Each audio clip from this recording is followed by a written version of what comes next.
la France risque de perdre une partie de son outre-mer français, notamment avec la poussée, on l'a vu lors des législatives, de partis indépendantistes. Je pense notamment en Guadeloupe, dans la région d'outre-mer, et aussi les fameux référendums qui ont eu lieu en Nouvelle-Calédonie. D'ailleurs, il se trouve que l'Organisation des Nations Unies considère justement les territoires du Pacifique, c'est ça, oui, comme des territoires en gros à décoloniser, selon les textes que j'ai lus.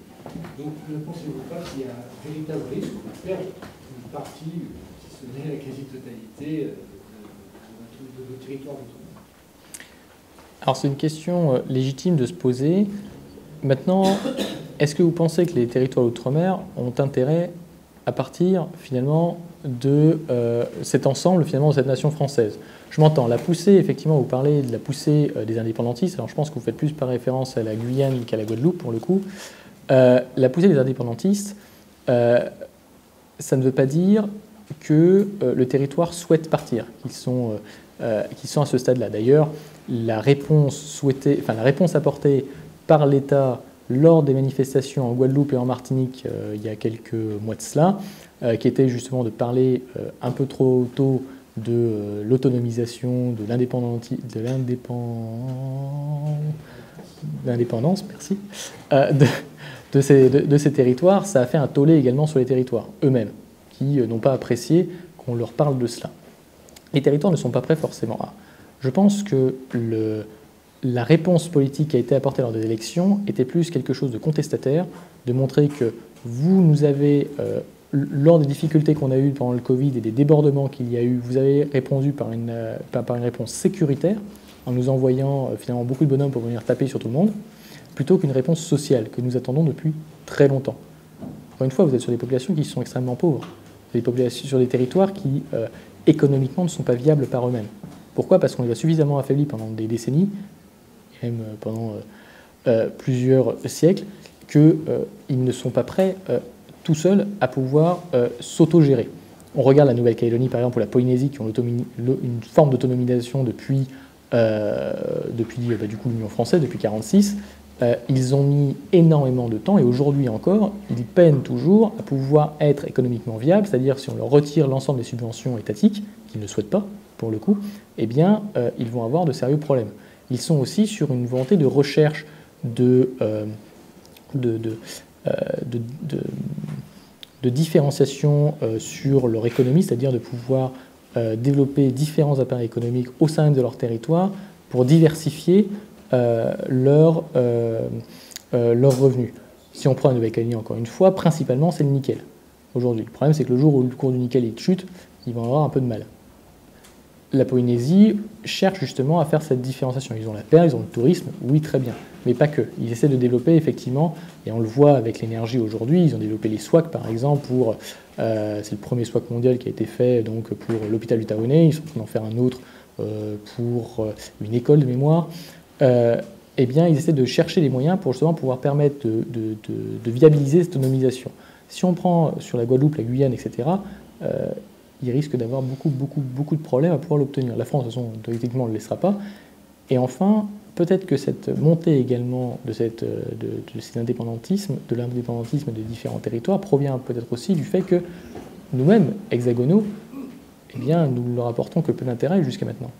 Peut-être que si on renforçait justement cet intérêt que nous avons pour nos territoires, que nous montrions notre soutien par rapport à ces territoires, que nous montrions également le fait que l'on nourrira les débats de leurs difficultés, permettra potentiellement le rapprochement et donc forcément des liens plus accrus, donc une identité plus accrue les uns les autres et donc une volonté pour chacun, malgré les difficultés ou malgré les montées des indépendantistes ou des nationalismes de chacun des territoires, eh bien finalement on ne changera pas grand-chose sur l'institutionnalisation et sur les relations que cela pourrait entretenir.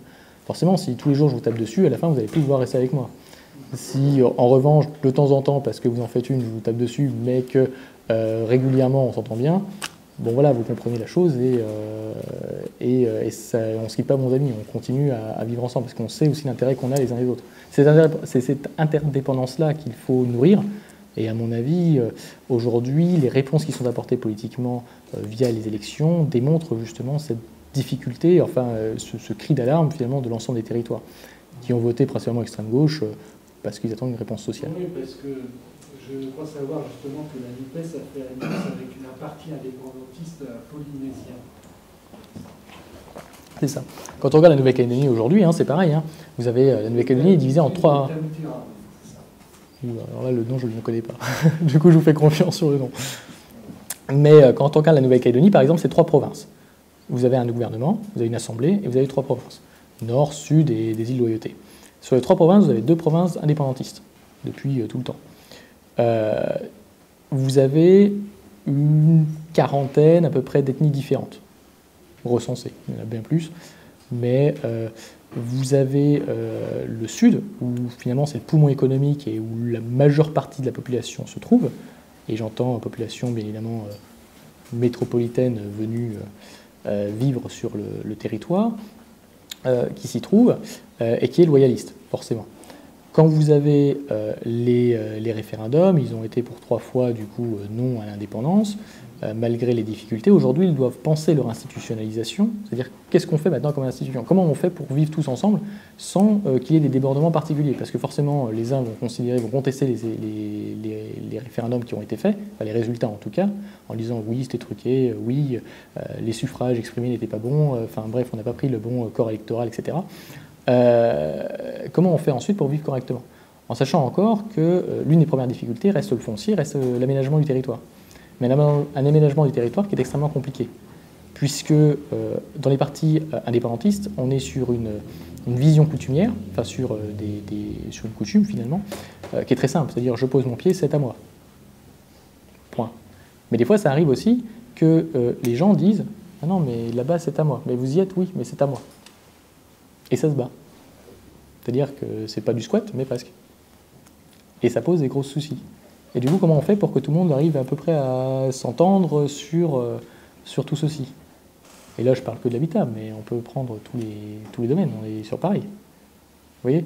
Et donc, c'est le dialogue. C'est-à-dire qu'au bout d'un moment, on les a mis de côté, on a dit, bon, de toute façon, vous êtes les marches, finalement, vous êtes à côté, je peux faire sans vous, et aujourd'hui, bah oui, mais non. Oui, mais non, parce que ça pose des difficultés. Aujourd'hui, ces difficultés structurelles qu'il y a posent question et posent problème pour le développement économique du territoire en lui-même.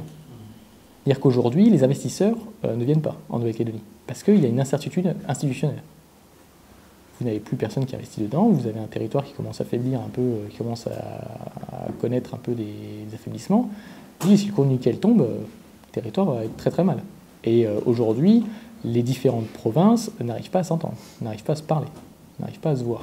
Et le gouvernement au-dessus calédonien a du mal à tous les mettre autour de la table et à s'entendre.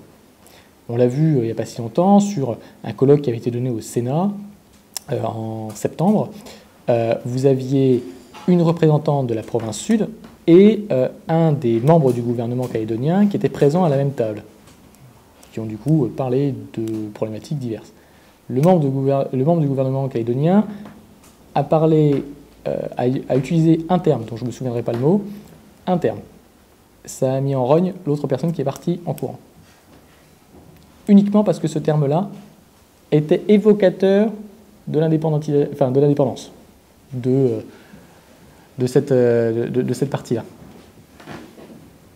Voilà à quel point ils n'arrivent pas à se parler. Monsieur, je vais reprendre ce que vous disiez, pas sur les DOM, parce que je ne connaissais pas trop, mais sur les DOM en tout cas, en fait, les gens confondent beaucoup les partis indépendantistes avec ce qu'on appelle chez nous les syndicats. C'est l'équivalent de la CGT, mais qui aurait encore une emprise du pouvoir. Et en réalité, c'est beaucoup plus du social que de l'indépendance. Et d'ailleurs, en Guadeloupe, nous, en 2009, on a eu des événements assez graves. L'équivalent, les syndicats ont pris le contrôle de l'île, en fait. L'État n'avait plus de prégnance. On a fait un référendum pour l'indépendance. On est autour de 80% de non, quand même. On n'est pas du tout sur des problématiques de volonté d'indépendance. Et même d'un point de vue pratique, en termes d'organisation, il y a beaucoup d'îles qui tiennent parce qu'on a des pourcentages de fonctionnaires extrêmement élevés. La partie riche de l'île, c'est essentiellement des fonctionnaires et quelques privés. On a des béquets en Antilles-Guyane, mais c'est quasiment l'île ne tient qu'à ça. Et donc c'est pas du tout ce qu'on pense. Vous avez entièrement raison d'ailleurs de parler de ça. Hein. Les fonctionnaires, effectivement, ça a créé aussi un boom, si vous voulez, dans l'économie locale, c'est-à-dire que ça a tout chamboulé. Les fonctionnaires qui viennent, effectivement, c'est le premier employeur des îles, hein, généralement, c'est l'État. Et comme à l'époque, et aujourd'hui encore, c'est un peu difficile, vous ne trouvez pas de locaux, finalement, qui ont les compétences nécessaires pour pouvoir assumer les postes de fonctionnaires sur le territoire. Et bien, du coup, il a fallu les inciter, ceux qui étaient métropolitains, à venir. Pour les inciter, très simple, hein, on fait de la surrémunération. Vous avez le salaire de fonctionnaire métropolitain, mais on vous augmente de 20-30%. Le problème, c'est comme vous êtes sur le premier employeur de l'île, vous faites une surrémunération. Vous considérez bien que toute l'économie va se baser sur les prix des messieurs-dames qui gagnent beaucoup plus. Donc forcément, vous créez des déséquilibres énormes sur les territoires. Donc vous avez en fait des franges qui sont extrêmement, comment dire, vous avez une nette cassure entre finalement, je ne vais pas dire les locaux, mais généralement, quand même concrètement, une bonne majeure partie des locaux vivant sur les territoires qui ont des salaires qui sont largement inférieurs par rapport au niveau de la vie sur le territoire, pour tout produit quel qu'il soit. Hein. J'ai eu dans le passé à vivre en Polynésie sans rémunération. Je peux vous dire qu'en quelques mois, vos économies tombent très vite. Voilà, parce que un bout de vin, enfin une bouteille de vin, vous pouvez payer 3-4 euros ici en hexagone, non plus 6-7 aujourd'hui, vous la payez 15 à 20 euros la même bouteille. Voilà, vous n'êtes pas du tout ce même. Le fromage, c'est pareil. Voilà, le fromage, vous rajoutez 30 à 40% sur le prix.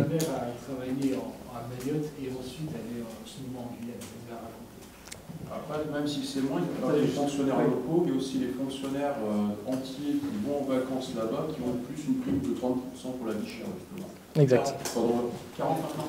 Plus une prime. Monsieur, vous avez une question? Oui, tout à fait. Bon, on y a déjà plus ou moins répondu, mais c'est une question plus d'ordre sociologique. Je suis entièrement d'accord avec vous sur le fait qu'on ne se préoccupe pas assez de l'ultramarin ici en métropole, mais qu'en est-il du sentiment d'appartenance dans les territoires d'outre-mer? On parlait tout à l'heure du résultat qu'a fait la NUPES aux dernières élections, mais au présidentiel, on a aussi vu que le Rassemblement national a eu un très bon score. C'est très compliqué, j'imagine, de généraliser, mais qu'en est-il du sentiment d'appartenance à la France dans les territoires d'outre-mer? Justement, c'est très compliqué, concrètement. En fait, la difficulté, c'est, encore une fois, c'est-à-dire que vous êtes sur des territoires qu'on bafoue depuis très longtemps, qu'on ne prend pas en compte plus que ça, qu'on promet monts et merveilles à chaque élection présidentielle, mais finalement qu'on instrumentalise pour pouvoir obtenir des voix, les voix de l'outre-mer. Et donc forcément, à force de déception et de déception, c'est un peu complexe, quoi. Néanmoins, tous ces territoires n'ont absolument pas envie, pour 90% d'entre eux, de partir de la France. Ils y voient totalement, ils comprennent très bien l'intérêt qu'ils ont d'être dans la nation française, l'intérêt au niveau du rayonnement que ça peut avoir, parce que pour majeure partie, et on l'a vu au tout début, c'est-à-dire qu'on a initialement fait de la canne à sucre. Aujourd'hui, on a tourné les territoires sur des îles paradisiaques du tourisme. Donc ils sont tous mis sur le tourisme, concrètement parlant. Certains ont les rhums, certains ont la perle, certains ont des spécificités particulières, mais concrètement, on les a mis là-dessus. Et donc il est plus intéressant et plus visible d'être dans la nation France. Aujourd'hui, on essaie de faire, comment on appelle ça, France Tourisme.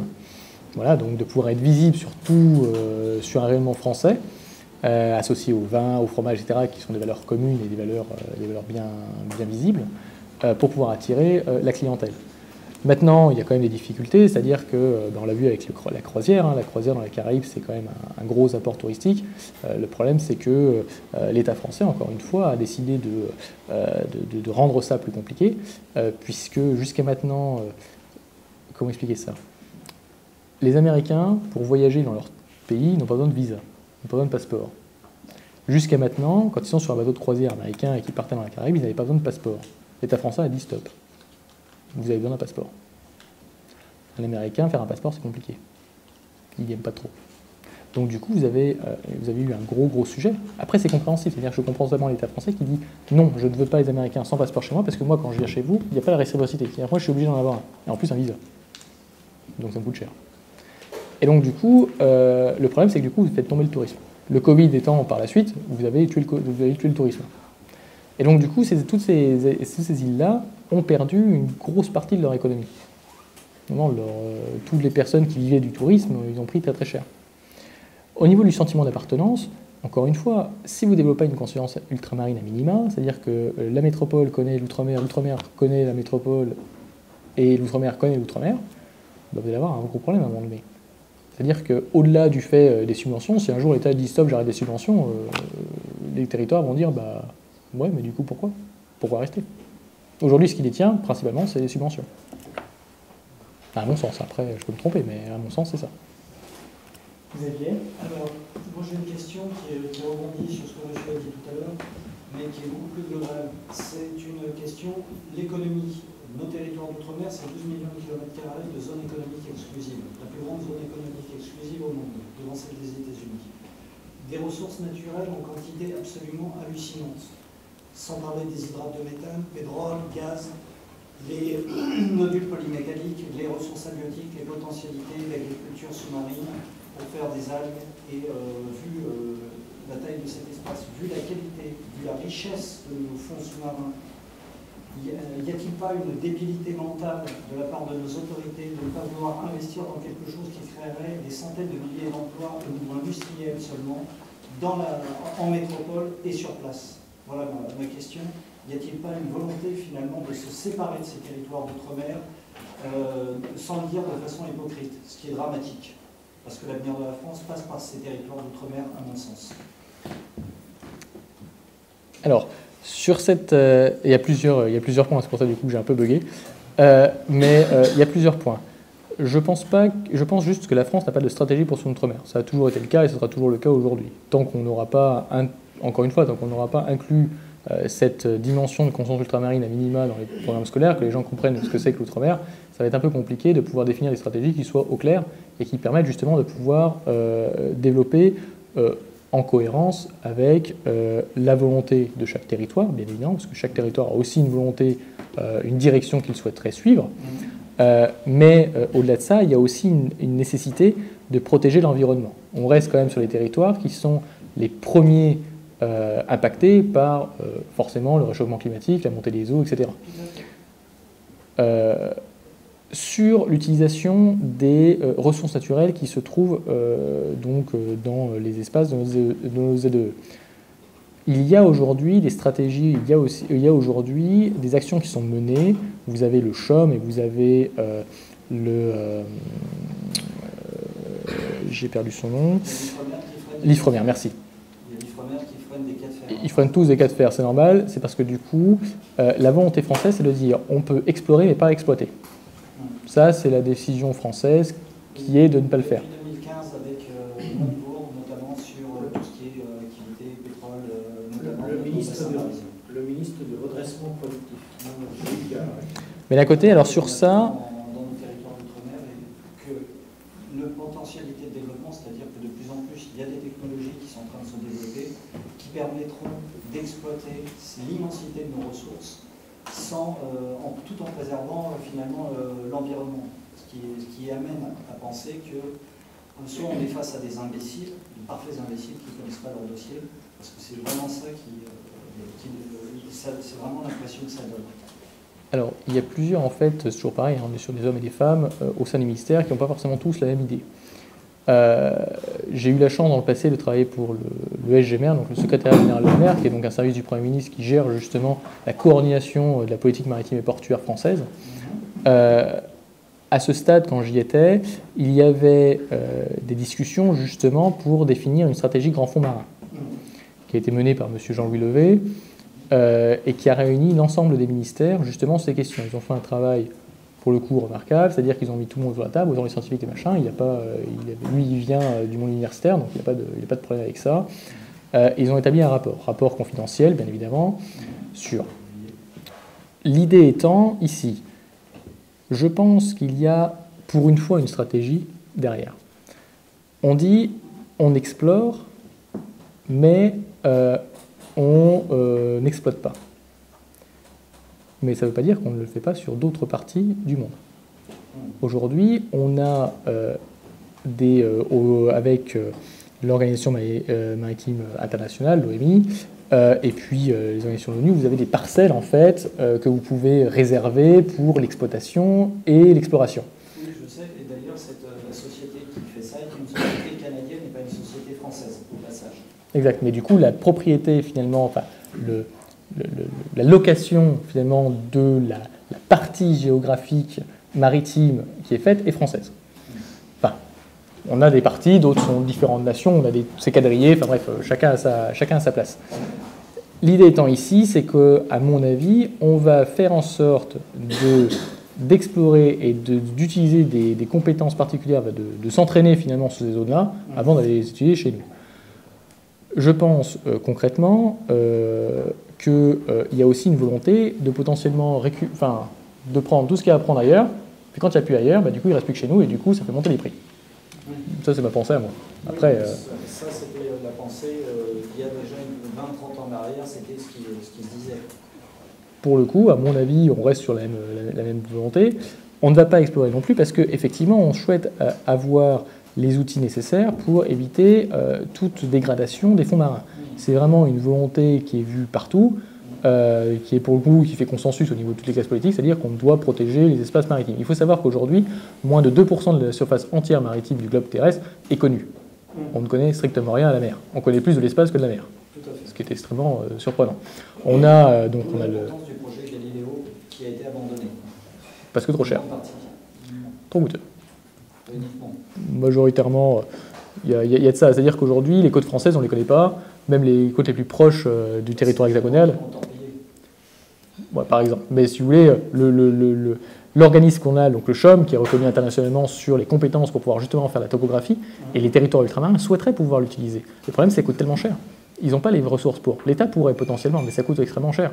Pour faire des petites parcelles à chaque fois de cartographie, finalement, de topographie des fonds marins, et puis ensuite de recherche un peu plus poussée sur la biologie marine, sur les espèces qu'on pourrait trouver, sur etc., etc.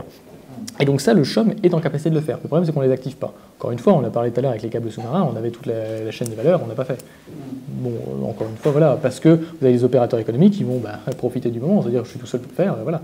Même si le CHOM est une organisation qui est rattachée à l'État, il n'empêche qu'il a besoin de financement et qu'il ne va pas chercher à comprendre. C'est-à-dire que voilà, il faut payer tous les gens qui viennent. Ensuite, sur l'exploration au niveau des territoires d'outre-mer, il y avait des volontés qui avaient été faites par l'Ifremer, justement, au niveau de Wallis et Futuna. Le problème qu'ils se sont posés, c'est qu'ils se sont heurtés à la coutume locale, parce qu'aux alentours de Wallis et Futuna, vous avez des endroits où on sait concrètement qu'il y a des ressources. On ne sait pas lesquelles, forcément, mais on sait qu'il y en a. Donc l'Ifremer était allé avec ses grands sabots, avait pris un bateau, on met tous les scientifiques dessus, et on y va. Quand ils sont arrivés sur place, les habitants de Wallis et Futuna ont dit « on n'a pas été informés, nous ». Sauf que nous, concrètement, dans notre coutume locale, Wallis et Futuna, oui, c'est un truc particulier, mais Wallis et Futuna est le dernier territoire français où il y a des rois. Il y a encore 3 rois sur place. Voilà. Qui sont frères, qui ne s'entendent pas. Mais bon, il y a quand même 3 rois. Et vous avez... Je ne dirai rien de plus. Mais bon, vous en avez 3, et donc 3 rangs coutumiers. Les règles coutumières sont simples, c'est-à-dire que le propriétaire de la terre est le propriétaire de la mer, qui se trouve en face. Quand l'Ifremer arrive avec le bateau sur le territoire, les mecs ne sont pas contents. Ils disent « c'est à moi, pas touche ». Il ne vient pas là. Et donc en fait, ils se sont heurtés à ces conflits qu'on n'a jamais entendu parler nulle part, mais qui sont heurtés en fait à des réels conflits, qui a dû ensuite réunir les conseils coutumiers, c'est le haut commissaire sur place, donc le pendant du préfet pour les départements et régions, dans les territoires d'outre-mer, enfin les COM maintenant, les collectivités d'outre-mer, ce sont des hauts commissariats. Celui de la Wallis et Futuna a quasiment tous les pouvoirs. Hein. Concrètement, c'est un surpréfet, si vous voulez. Qui accorde les visas et les machins pour que les gens puissent partir ou rester. Bon, les Wallisiens et les Poituniens n'ont pas forcément envie de partir de chez eux, mais bon. Et donc en fait, il y a dû avoir des réunions et des concertations énormes après coup. Enfin, du coup, le bateau était là, ok, très bien, on paye l'excursion, ok, très bien, vous n'avez pas à bouger, il faut venir parler. Autant vous dire qu'ils ne sont pas restés bien longtemps et ils sont partis. Ils ont refait une deuxième tentative où ils ont refait à peu près les mêmes erreurs, parce que quitte à faire, on n'apprend pas, et ils sont heurtés exactement à la même problématique. Donc aujourd'hui, en fait, et à la fin, ils ont arrêté. Ils ont dit stop. Donc en fait, il y a aussi ces problématiques-là, c'est-à-dire qu'il y a aussi sociétalement des personnes sur ces territoires qui n'ont pas forcément envie qu'on vienne explorer parce qu'il y a un rapport à la nature aussi qui est particulier. C'est-à-dire que vous avez les Polynésiens ou les Calédoniens au niveau comment dire, des tribus Kanak, vous avez un rapport particulier à la nature qui fait qu'on ne touche pas. Oui, enfin, il y a, chez les Kanak, il y a les chefs de tribu, puis il y a les gens qui dépendent Bien sûr. d'eux, qui en souffrent aussi. Mais bien sûr, mais comme en Guyane où finalement l'orifère, s'il était développé, permettrait de... Et d'ailleurs, tous les gens souhaiteraient développer l'orifère en Guyane pour pouvoir développer l'économie locale. Pour éviter la pollution à Bah, voilà, mais le problème c'est que du coup, forcément, l'État va dire bah non. Sinon, parce que pour une activité aurifère, c'est de la pollution, enfin c'est de la méga pollution pour le coup, et puis c'est de la déforestation en grande masse. Ça risque d'être problématique quand même, à l'heure d'aujourd'hui. Et donc du coup, comment dire, de manière totalement consciente et totalement voulue, on refuse à un territoire de se développer économiquement sur une ressource où il y en a. On leur a essayé de même leur faire croire, assez étonnamment, bon bien sûr ça n'a pas marché, de leur dire bah, non mais en Guyane française, il n'y a pas d'or. Il y en a sur tout le plateau des Landes, enfin des Guyanes, il y en a tout partout, mais pas ici. Il n'y en a pas. Bon voilà, forcément voilà, c'est pas passé bien longtemps. Mais voilà, parce qu'on dit, ben non, à la fin on a assumé, on a juste dit, on vous refuse de le faire. surtout que les exploitants sont... On va juste prendre 2 dernières questions. Vous invitez à entendre, monsieur. Je vais prendre peut-être le contre-pied de tout ce qui a été dit ici. Si on fait une comparaison vraie avec nos voisins comparables en termes d'histoire coloniale, le Royaume-Uni est rapidement désengagé en proposant le Commonwealth et des principes d'association avec beaucoup de ses territoires. L'Espagne, le Portugal et les Pays-Bas me semblent avoir des dotations financières bien plus faibles que celles que propose la France à travers ses territoires ultramarins. Finalement, on est les seuls à croire encore à la continuité territoriale et à l'assimilation culturelle. Est-ce que ce n'est pas un archaïsme de notre part ? On a beaucoup d'archaïsme chez nous. Mais en soi, non. Parce que le Commonwealth qui a été fait par les Anglais, en soi, on a tenté de le faire à la française, avec l'Union française. Bon, ça a moyennement marché parce qu'on ne sait pas faire. Tout simplement parce qu'encore une fois, on est un État archipélagique, mais avec une conscience continentale. Ce que les Anglais n'ont pas. Ils sont sur une insularité, donc ils sont archipélagiques, oui, mais ils ont cette conscience archipélagique également. Ce qui est un peu plus facile, pour le coup. Et d'ailleurs, ils ont développé leur marine bien plus tôt que nous, et elle est beaucoup plus performante que la nôtre. Soit dit en passant. Sur la question de l'assimilation des identités culturelles, c'est toujours un problème. C'est-à-dire qu'aujourd'hui, on essaie de développer les cultures, enfin on essaie d'entretenir justement les différences culturelles, parce qu'en développant ces différences culturelles, on permet aussi une meilleure intégration des différentes populations. Aujourd'hui en France, on a une chance monstrueuse. Aujourd'hui, on se bat en hexagone avec la communauté musulmane. On arrive à faire des problématiques majeures de mauvaise compréhension. En France, il ne faut pas se mentir, hein, on a des territoires entiers musulmans. Et ça n'a jamais posé problème. On a toujours vécu correctement avec tout le monde. Et jusqu'à ce que Mayotte, c'est des Comoriens et les 3/4, ils sont musulmans. On ne va pas se mentir. Mais du coup, parce qu'on ne s'enrichit pas de ces différences que l'on a, et en France, on en a des différences, c'est le cas de le dire. Si on prenait tous ces territoires, justement, si on développait ces consciences-là, on comprendrait mieux comment est construite la France. Et attention, quand je dis développer cette conscience, et d'ailleurs tout à l'heure, j'ai peut-être pas été assez loin dans mon propos, mais dans les programmes scolaires, on pourrait bien évidemment intégrer l'outre-mer assez facilement. Je m'explique. Vous avez concrètement 3 cycles depuis le collège jusqu'au lycée. Enfin, depuis le primaire jusqu'au lycée. Le premier cycle, en primaire, vous permet en fait de pouvoir passer de l'Antiquité jusqu'à nos jours assez rapidement. L'idée étant, c'est d'avoir les premières brides finalement de l'ensemble de l'histoire, avoir une vision un peu panoramique de toute l'histoire française. On passe un peu sur tout assez rapidement, mais l'idée c'est de les avoir. Ensuite, vous avez une deuxième cycle qui est au collège, qui reprend absolument tout ce qu'on a vu juste avant, mais on va un peu plus loin. On va aller plus loin, pourquoi ? Parce que l'enfant, il est plus à même de pouvoir comprendre des notions un peu plus complexes via le développement classique de la vie. Il a la possibilité de pouvoir commencer à avoir des capacités intellectuelles un peu supérieures à ce qui se fait en primaire, et donc de pouvoir mieux comprendre des concepts un peu plus abstraits. Et donc c'est là où on va commencer à rentrer la religion en 5e, c'est là où on va commencer à rentrer les questions de l'outre-mer également au collège, uniquement. Mais outre-mer, très simple, c'est-à-dire que ça va les poser sur une carte, et puis l'esclavagisme. Et puis on fait toute l'histoire. Et on est sanctionné d'un brevet. Alors le brevet, il est ce qu'il est, hein, on est d'accord, un bon examen, pas un bon examen, enfin, chacun a son opinion, mais ça reste un examen national qui valide des compétences suffisantes, en tout cas dans les matières d'histoire géo notamment. Et puis au lycée, en fait, aujourd'hui, eh bien, on refait exactement toute l'histoire. 3 années, on refait encore l'histoire de France, alors, pas jusqu'au néolithique quand même, mais on refait les gréco-romains. On va en fait finalement ici trouver des questions. En fait, le ministère de l'Éducation nationale nous répond, en gros, on va prendre des questions et c'est sur ces questions-là qu'on va venir échanger avec les étudiants parce que justement ici, ils peuvent bien prendre en compte tous ces concepts très abstraits, on peut aller beaucoup plus loin dans la réflexion, etc., etc. Oui, mais on refait encore une fois la même chose. On refait 3 fois la même chose.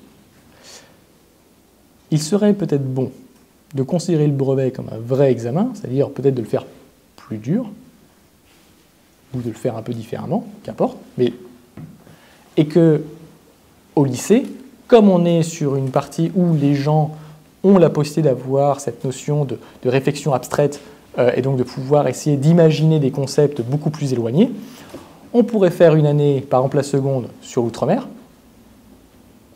Rien ne nous empêcherait. Bon, ça tombe bien, on a 3 trimestres, 3 bassins. Impeccable.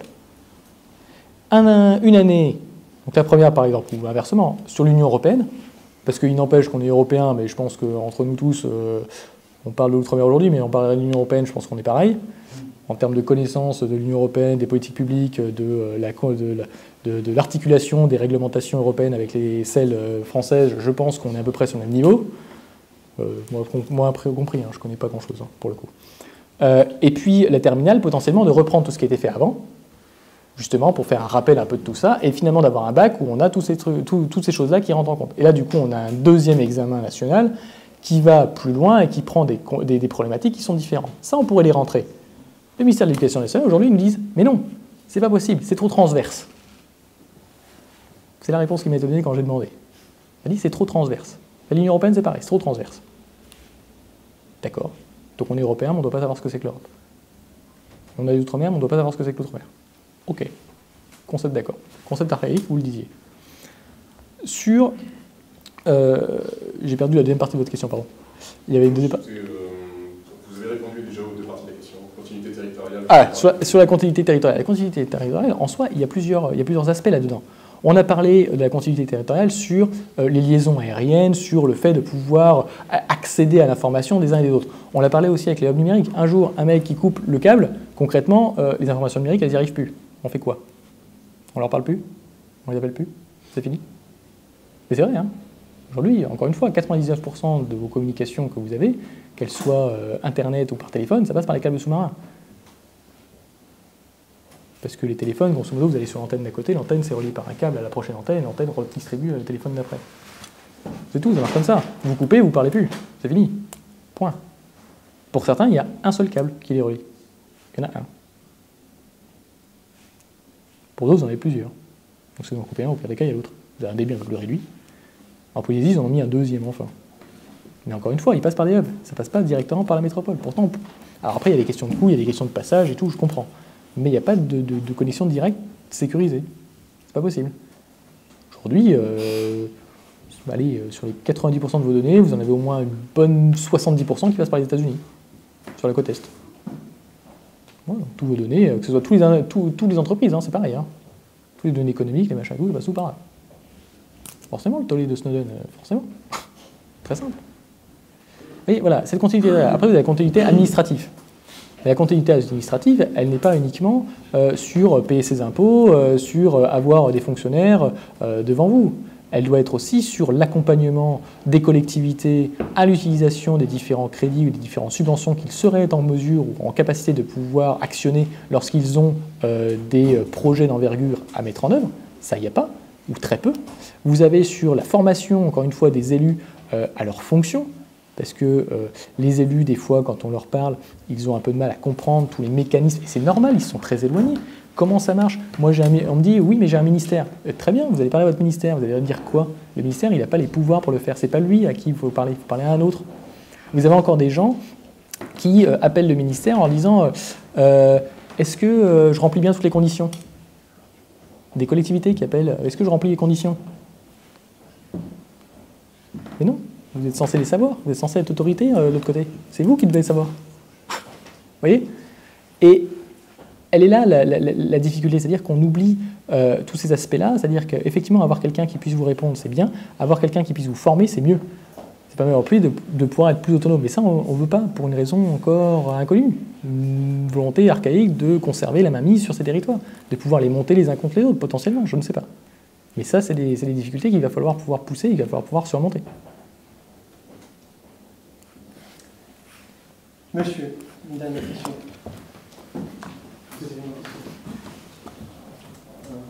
Moi, ça me parle un peu parce que j'ai l'impression que le 13e territoire qui est l'Hexagone commence à avoir les mêmes problèmes que les autres.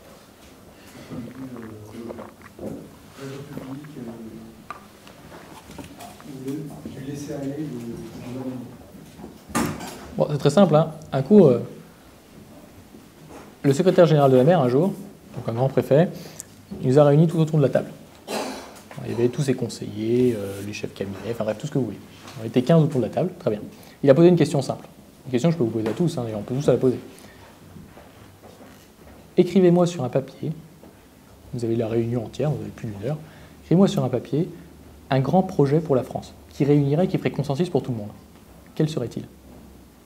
Question simple, toute bête. Ouais, bah, quand il a lu les papiers, de tous, hein, qu'apporte. À la fin, il a dit, ça ne me veut pas rêver. Hein. Lui-même, hein, il n'y avait pas de réponse particulière. Vous voyez, c'est ce qui va manquer. Et je pense que c'est ça, les problématiques que vous mettez sur l'Hexagone, mais du coup, on retrouve partout. C'est-à-dire qu'on n'arrive plus, on réagit aujourd'hui à des situations qui nous... enfin, comment dire, on est réactionnaire par rapport à des situations qui nous arrivent. On n'est plus acteur, enfin, on n'est plus à l'initiative d'eux. On n'a plus ce grand projet qui va permettre de pouvoir rassembler tout le monde autour d'eux. Et du coup, vous avez toutes les classes politiques qui sont d'accord pour ce projet. Maintenant, la seule différence, et normalement ça devrait être comme ça, c'est-à-dire que toutes les classes politiques sont d'accord pour le grand projet qu'on veut suivre. Maintenant, les classes politiques, au regard de leurs idéaux divers et variés, ils ont diverses idées sur la manière d'y atteindre. Et donc du coup, on devrait plutôt réfléchir sur... Enfin, on devrait plutôt se tirer les balles dans le pied sur comment j'y atteins le plus rapidement ce grand dessein. Et pas quel est le grand dessein que je veux. Parce qu'aujourd'hui, vous avez un gouvernement qui va faire un truc, demain, le nouveau gouvernement, il est d'autre bord, il va tout casser pour refaire autre chose. Et inversement, on va continuer comme ça. Finalement, on fait de la stagnation totale. Et vous voyez, et donc, à mon avis, il va falloir qu'on réponde à cette question. Quel est le grand dessein que je veux pour la France, mais la France plurielle, c'est-à-dire l'ensemble du territoire, tout cet archipel, qu'est-ce qu'on veut faire? Et où est-ce qu'on veut aller?